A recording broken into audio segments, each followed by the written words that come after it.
আসসালামু আলাইকুম। Dhaka college online ক্লাসে স্বাগতম। আমি রুনা লায়লা, সহকারী অধ্যাপক, পরিসংখ্যান বিভাগ, ঢাকা কলেজ, ঢাকা। আজকে পরিসংখ্যান বিভাগের থার্ড ইয়ারের স্টুডেন্টদের আমি ক্লাস নিব, একটা অনলাইন ক্লাস নিব। এই অনেকদিন ধরে আমরা ঘরে বসে আছি।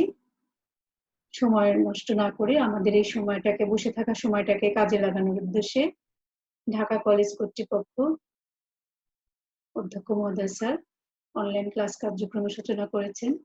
এই জন্য আমরা ওনার কাছে কৃতজ্ঞ। তাহলে চলো আমরা শুরু করি। আজকে থার্ড ইয়ারের ছেলেদের course number stat 303, course title regression analysis এর উপরে ক্লাস নিব। তোমরা জানো আমরা এই টপিকটার উপরে একটা ক্লাস করেছি। সেখানে আমরা রিগ্রেশন, সিম্পল রিগ্রেশন অ্যানালাইসিস সম্বন্ধে আলোচনা করেছিলাম। লিস্ট স্কোয়ার মেথডে কিভাবে রিগ্রেশন লাইন এস্টিমেট করা হয় সেটা আমরা শিখেছিলাম। প্যারামিটার এস্টিমেশন শিখেছিলাম, কিছু এক্সাম্পল দেখেছিলাম। আজকে রিগ্রেশন কোএফিসিয়েন্ট নিয়ে আলোচনা করব। রিগ্রেশন কোএফিসিয়েন্ট এর মিনিং, প্রপার্টিজ এন্ড অ্যাপ্লিকেশন। তাহলে আমরা শুরু করছি রিগ্রেশন কোএফিসিয়েন্ট এর উপরে আলোচনা।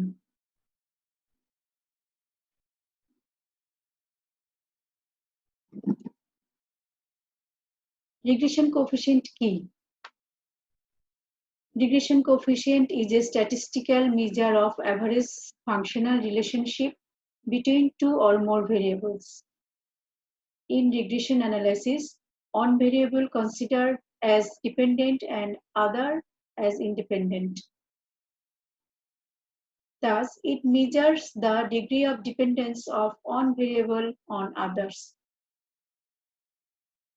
আমরা আগে একটা এক্সাম্পল দিয়েছিলাম যে পিতা পুত্রের বয়স, উচ্চতা রিলেশনশিপ আছে কিনা সেটা দেখতে গিয়ে রিগ্রেশন অ্যানালাইসিস সম্বন্ধে ধারণা পেয়েছিলাম। তো দুটি ভেরিয়েবল নিয়ে এখানে আলোচনা করা হয়, একটা ইন্ডিপেন্ডেন্ট ভেরিয়েবল আর একটা ডিপেন্ডেন্ট ভেরিয়েবল। ইন্ডিপেন্ডেন্ট ভেরিয়েবল স্বাধীনভাবে পরিবর্তিত হয়। এই পরিবর্তনের উপর ডিপেন্ডেন্ট ভেরিয়েবলের যে অ্যাভারেজ চেঞ্জ সেটা মেজার করার স্ট্যাটিস্টিক্যাল মেথডকে বলা হয় রিগ্রেশন অ্যানালাইসিস। আর রিগ্রেশন কোএফিসিয়েন্ট হচ্ছে এই মেজারটা প্রকাশ করছে। নেক্সট, রিগ্রেশন কোএফিসিয়েন্ট দুইটা। যখন আমরা এক্স কে ইন্ডিপেন্ডেন্ট ভেরিয়েবল বলবো, ওয়াই কে ডিপেন্ডেন্ট ভেরিয়েবল বলবো, তখন আমরা রিগ্রেশন কোএফিসিয়েন্টকে আমরা প্রকাশ করি byx দ্বারা।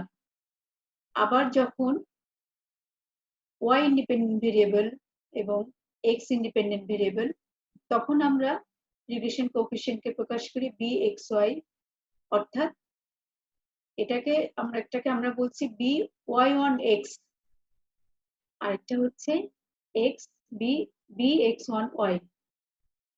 তাহলে আমরা এই প্রপার্টিজ গুলো একটু দেখি।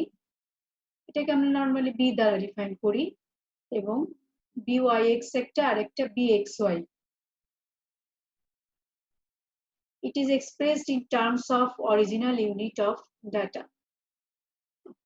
Between two variables, say x and y, two values of regression coefficient can be obtained.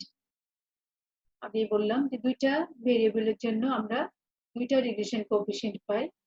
একটা হচ্ছে y1x, যেটাকে আমরা byx বলি, আরেকটা হচ্ছে x1y, অর্থাৎ y এর উইথ রেসপেক্ট টু y এর x এর যে অ্যাভারেজ চেঞ্জ সেটা হচ্ছে bxy.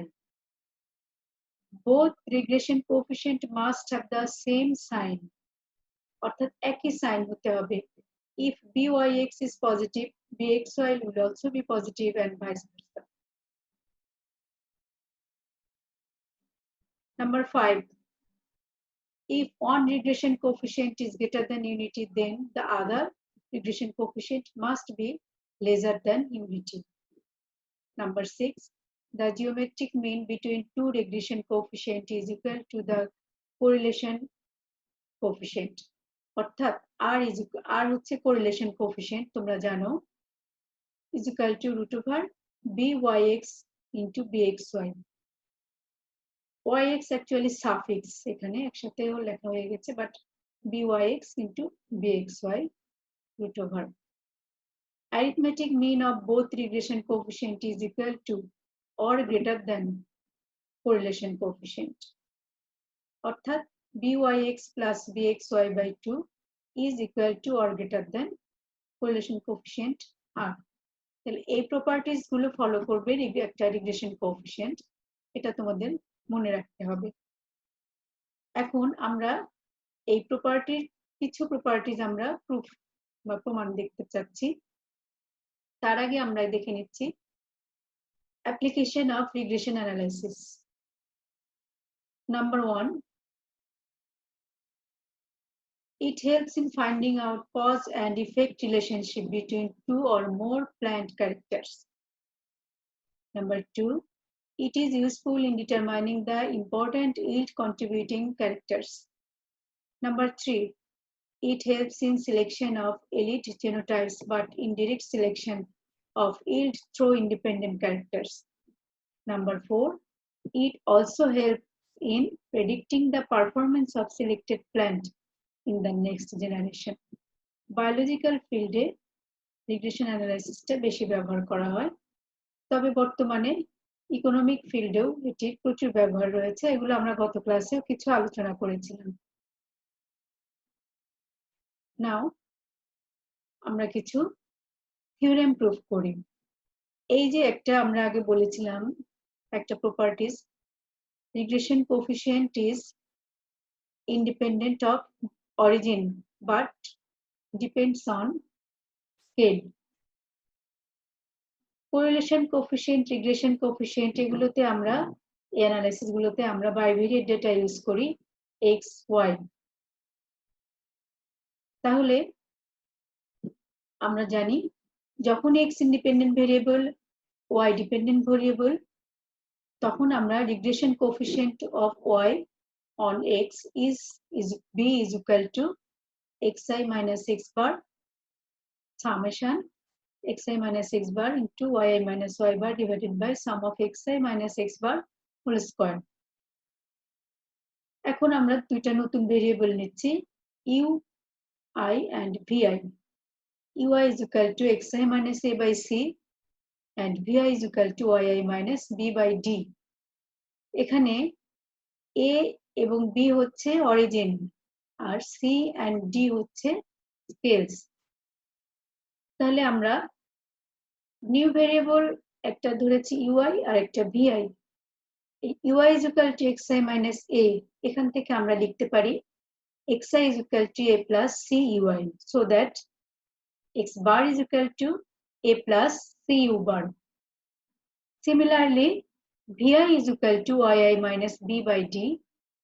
এখান থেকে আমরা পাই vi y bar is equal to b plus d v bar.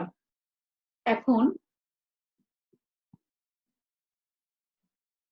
xi, yi, x bar, y bar এই চারটা মান আমরা এই b is equal to sum of xi minus x bar yi minus y bar divided by sum of xi minus x bar whole square, এই মানটাতে চারটা মান আমরা যদি বসাই তাহলে আমরা পাচ্ছি এই ইকুয়েশনটা b is equal to xi এর জায়গায় আমি বসিয়েছি a plus c ui minus a minus c u bar first bracket close, then b plus dvi minus b plus dv bar divided by sum of a plus cui minus a minus cu bar whole square is equal to, দেখো কি পাচ্ছি আমরা, a a কেটে যাবে, b b কেটে যাবে, এখান থেকে আমরা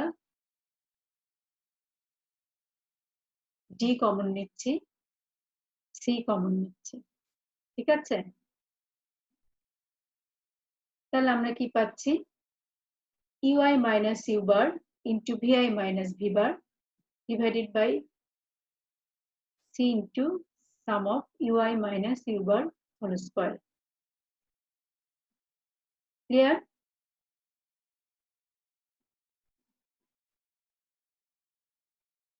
তাহলে এখানে আমরা c স্কয়ার কমন নিয়েছিলাম, এখানে c d কমন নিয়েছিলাম। তো c স্কয়ার এখানে ছিল, উপরে একটা c ছিল, কেটে গিয়ে এখানে শুধু c থাকবে। এই অংশ এখানে আমরা কি পেয়েছি, b এর আরেকটা ফর্মুলা পেয়েছি যেখানে b vu, এটা ছিল byx, এখানে আমরা পেয়েছি b vu, অর্থাৎ u এখানে ইন্ডিপেন্ডেন্ট ভেরিয়েবল, b হচ্ছে ডিপেন্ডেন্ট ভেরিয়েবল। তাহলে আমরা এখানে কি দেখতে পাচ্ছি যে এটা b এর ফর্মুলা আসছে, বাট এখানে d এবং c রয়ে গেছে, a এবং b নাই। অর্থাৎ আমাদের যে দুইটা অরিজিন ছিল দুইটা ভেরিয়েবলের জন্য, একটা a একটা b, এগুলো নেই। কাজেই আমরা বলতে পারি যে regression coefficient is independent of origin but depends on scale. আশা করি তোমরা বুঝতে পেরেছো। এই প্রুফটাতে আমরা এটাই বুঝাচ্ছি যে origin and scale shift method of computer regression ইকুয়েশনে আমরা যদি রিগ্রেশন কোএফিসিয়েন্টে অরিজিন এন্ড স্কেল চেঞ্জ করি, তাহলে আমরা দেখতে পাচ্ছি it is independent of origin but depends on scale. Next আমরা চলে যাচ্ছি আরেকটা থিওরেম। দেখো, the correlation coefficient is geometric mean of the regression coefficient. আমরা জানি, suppose x1 y1 x2 y2 up to x1 be n pair of observations. The regression coefficient of y on x and x on y respectively byx এটা bxy এটা। তাহলে আমরা জানি correlation coefficient এর formula অনুযায়ী r is equal to sum of xi minus x bar sum of into yi minus y bar divided by root over sum of x square into sum of y square। অর্থাৎ উপরে আমরা লিখেছি sum of product, নিচে sum of squares, r এর formula এটা লিখেছি আমরা। তাহলে r স্কয়ার কি হবে, সাম অফ প্রোডাক্টের উপরে স্কয়ার হয়ে যাচ্ছে আর নিচে কি রুটটা উঠে যাচ্ছে যখন আমরা স্কয়ার করেছি। এখন আমরা উপরের ফর্মুলা byx লিখেছি আবার bxy লিখেছি, এই দুইটা যদি গুণ করি তাহলে কিন্তু আমরা কি পাচ্ছি তোমরা দেখো, গুণ করলে আমরা সাম অফ প্রোডাক্টের স্কয়ার পাচ্ছি, নিচে কি পাচ্ছি sum of squares of x sum of squares of y, যেটা r স্কয়ারের সমান। কাজেই আমরা কি লিখতে পারি, if r is positive then r is equal to root over byx into bxy, ঠিক আছে। if r is negative then r is equal to minus root over byx into bxy। তাহলে আমরা দেখতে পাচ্ছি যে রিগ্রেশন কোএফিসিয়েন্ট দুইটার জ্যামিতিক গড় হচ্ছে কোরিলেশন কোএফিসিয়েন্টের সমান। এই প্রমাণটা এভাবেও করা যায়, তোমরা দেখো নিচে আরেকটা লেখা আছে যেটাকে এভাবে দেখানো যায় যে r is equal to যদি sum of x sum product of sxy standard deviation of x standard deviation y লিখে আর এর সূত্র এটা একটা, তখন b এর ফর্মুলা দুটো এভাবে লেখা যায়, লিখে byx into bxy is equal to r square। যে কোনো ভাবে তোমরা এটা প্রমাণ করতে পারো, আমি কনসেপ্ট ক্লিয়ার করার জন্য দুটো প্রমাণই এখানে তোমাদের দেখিয়ে দিচ্ছি। তাহলে আশা করি তোমরা ক্লিয়ার হয়েছো যে byxy এবং byx কিভাবে লিখতে হয় এবং এটার জিওমেট্রিক মিন হচ্ছে কোরিলেশন কোএফিসিয়েন্ট। আচ্ছা, আরেকটা প্রপার্টি আমরা এখন দেখতে পাচ্ছি, দুইটা রিগ্রেশন কোএফিসিয়েন্ট আছে আমরা জানি, একটা byx আর একটা bxy। তাহলে if one of the regression coefficient is greater than unity the other must be less than unity। দুইটা রিগ্রেশন কোএফিসিয়েন্টের একটা যদি 1 এর চেয়ে বড় হয় তাহলে অন্যটা অবশ্যই 1 এর চেয়ে ছোট। Let one of regression coefficients say byx be greater than unity. Then we have to show that bxy less than unity. That is 1. তো আমরা ধরে নিচ্ছি যে byx is greater than 1, which implies 1 by byx less than 1. Clear? তাহলে আমরা কি জানি? Correlation coefficient lies between -1 to +1. অর্থাৎ r square is always less than or equal to 1. So আমরা আগের ফর্মুলাটাতে দেখলাম r square মানে হচ্ছে byx into bxy. যদি r square less than or equal to 1 হয় তাহলে আমরা লিখতে পারি byx into bxy less than or equal to 1. অর্থাৎ bxy is less than or equal to 1 by byx less than equal to 1. Clear? ঠিক আছে? এখন আরেকটা থিওরেম আমরা দেখছি, arithmetic mean of the regression coefficient is greater than the correlation coefficient. আমরা আগে একটা থিওরেম শিখলাম যেটা ছিল জিওমেট্রিক মিন হচ্ছে রিগ্রেশন কোএফিসিয়েন্টের জিওমেট্রিক মিন কোরিলেশন কোএফিসিয়েন্টের সমান। আর এখানে আরেকটা থিওরেম আসছে যে arithmetic mean of regression coefficient is greater than correlation coefficient. অর্থাৎ আমাদের প্রমাণ করতে হবে যে byx plus bxy divided by 2 is greater than or equal to r. তো আমরা এখান থেকে শুরু করি এই থিওরেমটা যে byx plus bxy divided by 2 is greater than r যদি হয় তাহলে আমরা লিখতে পারি half byx এর ফর্মুলাটা কি r into sigma y by sigma x, আবার bxy এর মানকে আমরা এভাবে লিখতে পারি r into sigma x by sigma y. তোমরা যদি r এর মান লেখো তাহলে দেখবা এটুকু আবার b চলে আসবে, byx আর এটুকু bxy চলে আসবে। ঠিক আছে?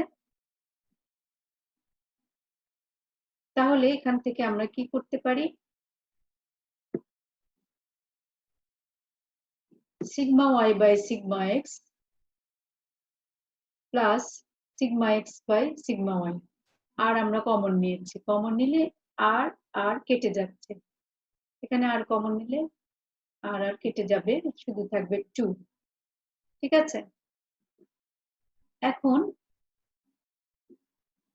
এখান থেকে আমরা লিখতে পারি সিগমা এক্স সিগমা ওয়াই আমরা লসাগু নিলে উপরে কি পাচ্ছি sigma x plus sigma y, sigma x sigma ওই পাশে যে 2 সিগমা এক্স সিগমা ওয়াই। এখন আমি এই 2 সিগমা এক্স সিগমা ওয়াই কে মাইনাস করে এই পাশে নিয়ে আসছি, তাহলে এটা কোন ফর্মুলায় পড়লো? a square plus b square minus twice a b, অর্থাৎ a minus b square formula. তাহলে which is always true, কারণ square term is always greater than or equal to 0। কাজেই আমরা বলতে পারি যেহেতু এটা greater than 0 আমরা প্রুফ করতে পেরেছি, কাজেই শুরুটা কিন্তু অবশ্যই সত্যি, যেটা দিয়ে আমরা শুরু করেছিলাম যে byx plus bxy divided by 2 is greater than or equal to r। তাহলে আশা করি তোমরা বুঝতে পেরেছো এই থিওরেম গুলো প্রমাণ করা হলো যে প্রপার্টিজ অফ রিগ্রেশন কোএফিসিয়েন্ট, এগুলো সিম্পল বিষয়, আমরা এগুলো ছোট ছোট জিনিস এগুলো মনে রাখবো যাতে পরীক্ষায় কখনো আসলে আমরা মিস না করি বা সেগুলো যেন আমরা করতে পারি। তাহলে আমরা এখান থেকে শুরু করেছিলাম, এটা তোমরা প্রথমে দেখবে যে byx আর bxy এটা জিওমেট্রিক মিনটা হচ্ছে r এর সমান, আর এই bxy রিগ্রেশন কোএফিসিয়েন্টটা independent of origin but dependent on scale. তোমরা এখানে শুরুটা ওভাবেই করবে যে xy x1 y1 এভাবে আমরা একটা সেট অফ অবজারভেশন নিয়ে byx এর মানটা এভাবে লিখতে পারি, সেটা দেখিয়ে তোমরা এই থিওরেমটার প্রমাণটা দেখাবে। ঠিক আছে?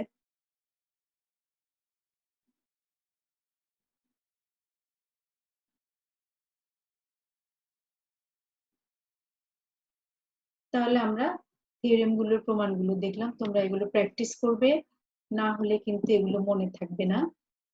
অবশ্যই তোমরা বাসায় বারবার প্র্যাকটিস করবে। স্ট্যাটিস্টিক্সের প্রত্যেকটা টপিকসই এরকম যে তুমি যত প্র্যাকটিস করবে তত তোমার কনসেপ্ট ক্লিয়ার হবে এবং এগুলো মনে থাকবে। এখন আমরা একটা এক্সাম্পল দেখি। দুইটা ইকুয়েশন দেয়া আছে এখানে। একটা হচ্ছে regression equation of y on x is 12x minus 15y plus 99 is equal to 0. And the regression equation of x on y is 60 minus 27y minus 321 is equal to 0. দেয়া আছে the standard deviation of x is 6. Find the means of x and y, standard deviation of y and the correlation coefficient. তোমরা বুঝতে পেরেছো? এখানে দুইটা equation দেয়া আছে এবং বলা আছে যে x এর স্ট্যান্ডার্ড ডেভিয়েশন 6, x বার y বার আমাদের বের করতে হবে এবং আরো বের করতে হবে y স্ট্যান্ডার্ড ডেভিয়েশন এবং কোরিলেশন কোএফিসিয়েন্ট। তাহলে রিগ্রেশন ইকুয়েশন দুটো আমরা একটা 1 নাম্বার দিলাম, আরেকটা y নাম্বার 2 নাম্বার দিয়েছি। এখন আমরা এটাকে সিম্পলি কি করব, multiplying by 5 and then subtracting it from 2। তোমরা জানো এগুলো সিম্পল মেথড। এখানে আমরা x এবং y এর মান বের করেছি। ঠিক আছে? এটাকে 5 দিয়ে গুণ করেছি, 5 into 12 60, 60x 60x কেটে যাবে। এখানে 5 দিয়ে গুণ করেছি, এখানে 5 দিয়ে গুণ করে এটা বিয়োগ করে আমরা y এর মান বের করেছি এবং y এর ভ্যালুটাকে 1 নাম্বার ইকুয়েশনে বসিয়ে আমরা x এর ভ্যালু পেয়েছি। তাহলে ইন্টারসেক্ট পয়েন্ট কিন্তু আমাদের x and y, অর্থাৎ x বার 13, y বার 17। ঠিক আছে? এখন আমরা যদি এটাকে রিগ্রেশন লাইন হিসেবে লিখি তাহলে আমরা কি লিখতে পারি? দেখো, y is equal to a plus bx, এই ফর্মুলা, এটা আমরা রিগ্রেশন লাইন, এটা আমরা প্রথম ক্লাসে শিখেছিলাম যে y is equal to a plus bx। তাহলে আমরা কি লিখতে পারি? ওটা ছিল আমাদের কি 15y, তা আমরা শুধু y লিখবো। এখানে y লিখতে গেলে উভয় পক্ষকে 15 দ্বারা ভাগ করতে হবে। তো ভাগ করে আমরা কি পাচ্ছি? 15 দ্বারা ভাগ করে আমরা পাচ্ছি 15y by y মানে শুধু y is equal to 99 by 15 plus 12 by 15x. That is the regression coefficient of y on x কি পাচ্ছি আমরা বলো? 12 by 15। সিম্পল বিষয় এটা, তোমরা জানো y is equal to a plus bx, অর্থাৎ এটা x independent y dependent variable হলে byx এর মানটা আমরা পেয়েছি 12 by 15। দেন ইকুয়েশন 2 হতেও আমরা এভাবে পাই 60x is equal to 321 plus 27y। তাহলে x is equal to 321 by 60 plus 27 by 60y. Thus regression coefficient of x on y, যেহেতু ইকুয়েশনটা x এর, x is equal to a plus by, তাহলে এখানে dependent variable x, independent variable y, তাহলে আমরা পাচ্ছি bxy is equal to 27 divided by 60। তাহলে আমরা এই দুইটা কেন বের করলাম? আমাদের বের করতে হবে রিগ্রেশন কোএফিসিয়েন্ট, কোরিলেশন কোএফিসিয়েন্ট, এবং আমরা জানি কোরিলেশন কোএফিসিয়েন্ট হচ্ছে geometric mean of regression coefficient. তাহলে দুইটা রিগ্রেশন কোএফিসিয়েন্টের জিওমেট্রিক মিন বের করছি আমরা। এটা গুণ করে লিখ করেছি, আমরা পেয়েছি 0.6। ঠিক আছে,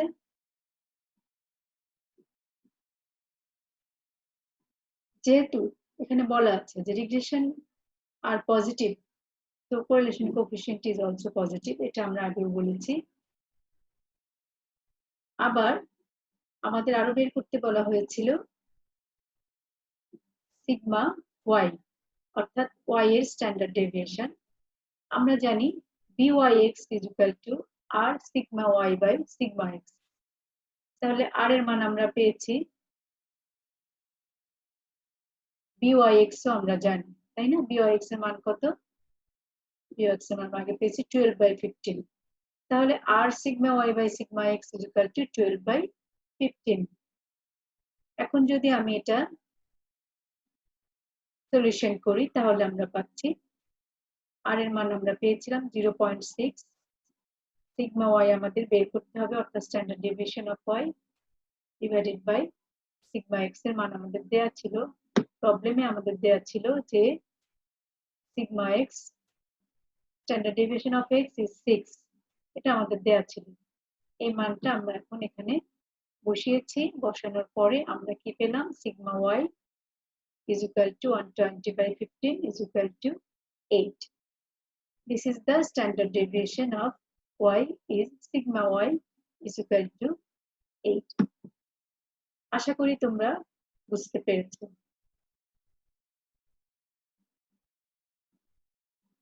তাহলে আমরা এখানে একটা প্রবলেম সলভ করলাম, যেটা ইকুয়েশন থেকে আমরা কিভাবে regression coefficient, correlation coefficient, standard deviation, mean, এগুলো আমরা কিভাবে বের করতে পারি এটা আমরা শিখলাম। ঠিক আছে,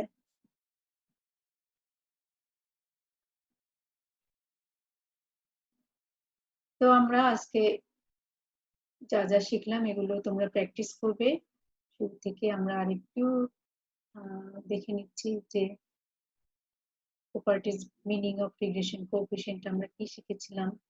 হ্যাঁ, প্রপার্টিজ কতগুলো দেখিয়েছি, ইউজেস ইম্পর্টেন্ট অ্যাপ্লিকেশন ছিল, আর ইউজেসটা আমি গত ক্লাসেও আলাদা করে আবার দেখিয়েছিলাম।